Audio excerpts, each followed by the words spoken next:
The Knicks host the LA Clippers and the newly acquired James Harden tonight at MSG. And before the game, Ty Lue and James Harden have come out with comments regarding Jalen Brunson's leadership qualities and Julius Randle's struggles to start off the season. And I'm here to break it all down. All that and much more on the Knicks Digest. What's up, guys? It's your boy Dariel from Knicks Digest, and I want to remind you guys that 80% of you guys who are watching this video right now are not subscribed to the channel.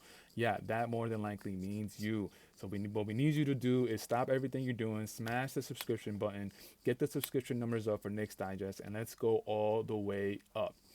All right, guys, so now on to today's video. So NJ.com came out with an article today saying how James Harden and Jalen Brunson has overcome doubters to restore Knicks winning ways. In the article, James Harden talks about Jalen Brunson's leadership qualities and what he has been able to provide to the Knicks. So if we dive into the article, James Harden he came here. I think people doubted and had questions if he can be a leader on this team. And I think he's proven to show people that he can, whether it's scoring, whether it's just his overall demeanor, making that team better. So since he's been here, he's been doing a really good job, and the Knicks have a lot of winning ways. Now, it's interesting to me how James Harden comes out about leadership qualities, talking about Jalen Brunson, where in the last few seasons, James Harden's leadership qualities has been put to the test. A lot of people don't like how James Harden has handled his problems with the different organizations that he's played with, from the Houston Rockets to the Brooklyn Nets to more recently the Philadelphia 76ers. In the past, showing up to training camp overweight with the Houston Rockets, demanding to be traded, getting to the Brooklyn Nets, not liking how the situation between Kevin Durant, Kyrie Irving was going, and then demanding to be traded from the Brooklyn Nets, to more recently dealing with the Philadelphia 76ers, not liking how Daryl Morey basically lied to him about a contract negotiation, and he demanded to get traded, and he got his wish, landing on the LA Clippers, which leads us to the game tonight. I'm not sure how I like these comments. When I think about James Harden, I tend to think about another Knick great, actually Carmelo Anthony.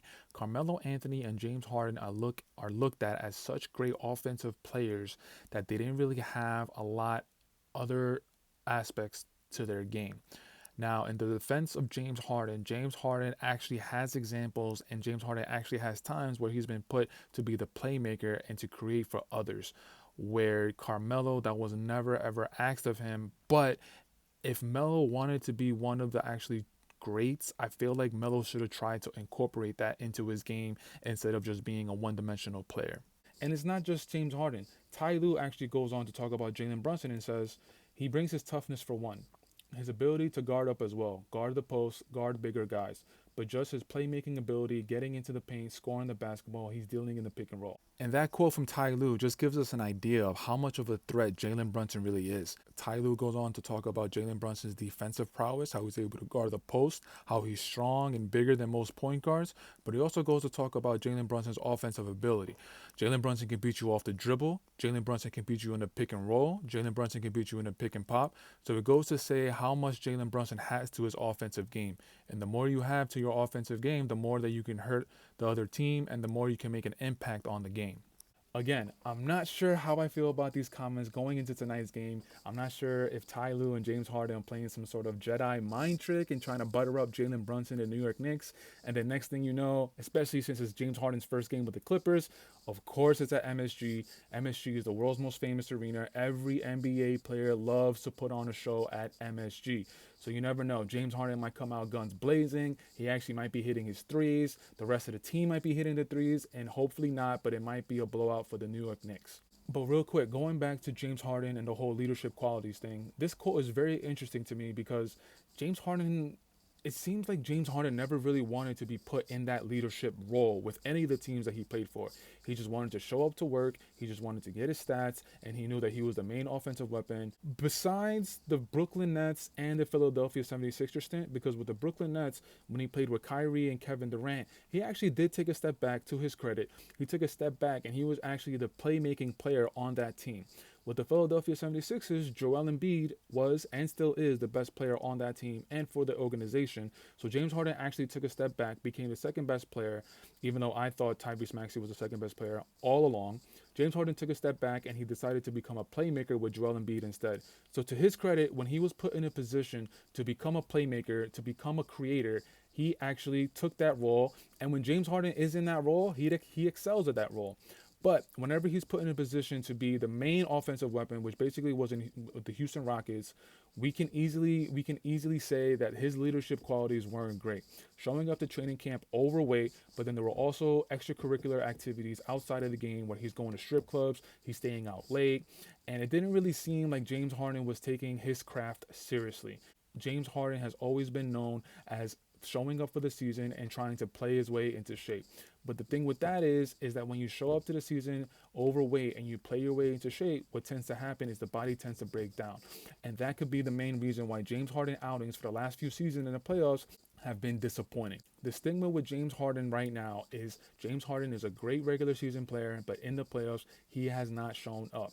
James Harden actually has an NBA season MVP, and I believe it was in the 2017-2018 season where he won the MVP. In that season, James Harden was averaging 30.4 points. He averaged 8.8 assists, where it goes to my point, when he's put in a position and when he wants to create for others, he has the ability to do so and he's able to excel at it, averaging 8.8 assists and averaging 5.4 rebounds. Now, James Harden wasn't the only one talking about our current New York Knicks. We actually got Ty Lue talking about Julius Randle's offensive struggles to start off the season. So if we take a look into the article, Ty Lue about Julius Randle says he gives everything and you're not going to make every shot. You're not going to make every play, but one thing you can't fault about Julius, he plays hard every night, and so his shot's going to come around.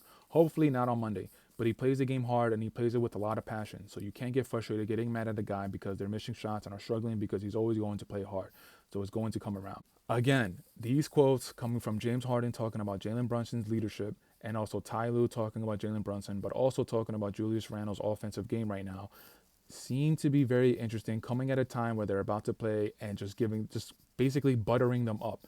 I'm not sure if they're trying to play some Jedi mind tricks or this is just what they generally feel about these players. Now, going into tonight's game, I'm looking forward to it because one, you got James Harden coming to MSG, playing for the Clippers for the first time. And like I said a little bit earlier, every time a prominent NBA player comes to MSG, they want to put on a show. And everything is lined up for James Harden to put on a show and actually have a great debut with the LA Clippers.